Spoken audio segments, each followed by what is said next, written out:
Hi friends, welcome back to my channel. ఈరోజు ఇంట్లోనే ఈజీగా మురుకులు ఎలా తయారు చేయాలో చూసేద్దాము. ఈ మురుకులు చేయడానికి మనకు పెద్ద ప్రాసెస్ ఏమి ఉండదు, ఈజీగానే అయిపోతుంది. బియ్యం పిండి ఉంటే ఇంట్లో ఈ బియ్యం పిండిలో అయితే కొంచెం శనగపప్పు, కొంచెం మినపప్పు వేసి పట్టించుకోవాలి. మనకు కావాల్సినంత బియ్యం పిండి తీసుకొని దాంట్లో కొంచెం జీలకర్ర వేస్తే ఏమవుతుందంటే జల్దీ అరుగుతుంది అనమాట. అందుకే జీలకర్ర అయితే వేసుకోవాలి. కొంచెం వామ వేసుకోండి.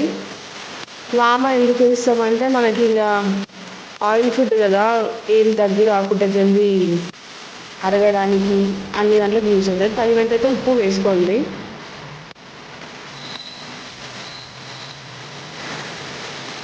ఒక 2.5 టేబుల్ స్పూన్స్ అయితే కారం వేసుకోండి. మనం పిండి ఎంత తీసుకుంటామో దాన్ని బట్టి కారం వేసేదనేది ఉంటుంది. ఇప్పుడు కేజీ పిండి కాబట్టి మనం 2.5 టేబుల్ స్పూన్స్ అయితే కారం వేస్తున్నాం. ఇంకా కారం వేసినట్టు మొత్తం కలుపుకోవాలి. ఇక్కడ వాటర్లో అల్లం వేసి కలుపుతున్నాం, ఎందుకంటే పిండిలో మనం అల్లం వేసినామంటే ఒక దగ్గర కలుస్తుంది, ఒక దగ్గర కలవదు.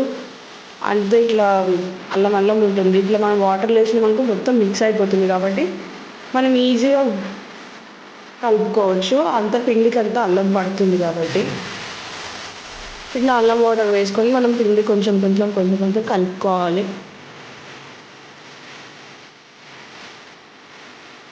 ఇలా మొత్తం ఒకసారి కలుపుకోండి. ఇలా కలుపుకొని మనం 15 to 20 minutes ఇట్లా నానబెట్టుకోవాలి పిండిని. డైరెక్ట్ కూడా చేసుకోవచ్చు, ఏం ప్రాబ్లం ఉండదు.